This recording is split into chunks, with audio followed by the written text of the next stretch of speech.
বন্ধুরা, আপনারা কি কখনো এমন কাউকে দেখেছেন যার কথা শুনলেই মনোযোগ চলে আসে, আবার অনেকের কথা এলোমেলো ও অস্পষ্ট মনে হয়? আজ আমরা শিখব কিভাবে সুন্দর ও গুছিয়ে কথা বলতে পারি।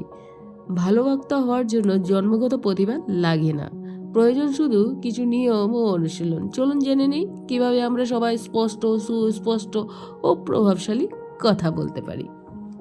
চিন্তা পরিষ্কার রাখা। একটি বক্তব্য দেওয়ার আগে প্রথমে নিজে পরিষ্কারভাবে ভাবুন কি বলতে চান এবং কেন বলতে চান সেটি বুঝতে হবে। পদ্ধতি: কথা বলার আগে মনে মনে একটি কাঠামো ঠিক করুন। প্রথমে কি বলবেন, পরে কি বলবেন। সহজ ও সংক্ষিপ্ত বাক্য ব্যবহার। অনেক মানুষ কঠিন শব্দ বা বড় বাক্য ব্যবহার করেন যা বুঝতে সময় লাগে। পদ্ধতি: ছোট স্পষ্ট বাক্যে কথা বলুন, জটিল শব্দের বদলে সহজ শব্দ বেছে নিন। তৃতীয়, কণ্ঠস্বরের ওঠানামা ও স্পষ্ট উচ্চারণ। একই স্বরে কথা বললে শ্রোতা ক্লান্ত হয়ে যায়। কণ্ঠস্বরের পরিবর্তন ও যথাযথ জোর দেওয়া খুব গুরুত্বপূর্ণ। পদ্ধতি: গুরুত্বপূর্ণ শব্দে জোর দিন, স্পষ্ট উচ্চারণ কথা বলুন।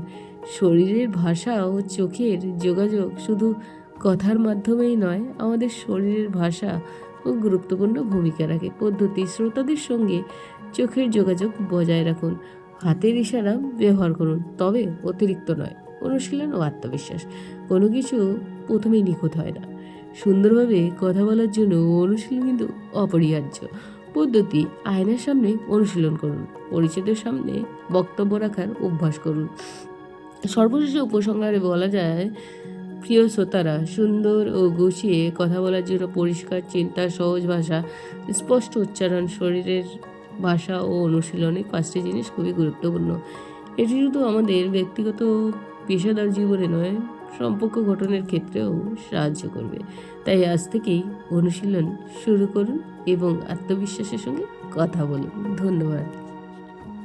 তো বন্ধুরা, আজকে আমার ভিডিওটি তোমাদের কেমন লাগলো লাইক, কমেন্ট, সাবস্ক্রাইব করে অবশ্যই জানাবে। তারই সাথে কমেন্টসে লিখবে পরে তোমরা কী ধরনের গল্প শুনতে চাও।